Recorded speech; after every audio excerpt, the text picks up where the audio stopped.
1000 प्रति रुपये 10,640 ला विकल्या आणि त्याला रुपये 1140 रुपये काय झाला नफा झाला। तर प्रत्येक पुस्तकाची मूळ किंमत किती होती म्हणते बघा। आता खरेदीची किंमत काय होणार, खरेदीची किंमत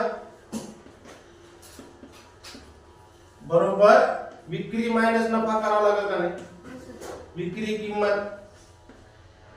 मायनस नफा, एवढा नफा झालाय हे का नाही। एवढ्या 10,000 ला किती विकल्या, 10,640 रुपयाला विकल्या। त्याच्यातून काय करणार आपण 1140 काय करायचे वजा करायचे, तर किती राहतात 9,500 रुपये राहतात बरोबर।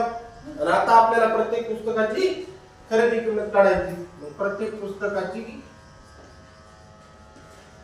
खरेदी किंमत बरोबर काय होणार 9,500 छेद 1000 प्रति आहे बरोबर। मग हा शून्य गेला, हा शून्य गेला, हा शून्य गेला, हा शून्य गेला। 5 1 5 5 दुनी 5 1 5 राहिली तर 5 9 45 म्हणजे किती आलं 19/2 आणि 19 ला 2 ने भागल्यावर किती येते 9.50 किती येते। मग प्रत्येक पुस्तकाची खरेदी किंमत किती आहे 9.50 म्हणजे 9.5 रुपये। आलं का ध्यानात, आलं का?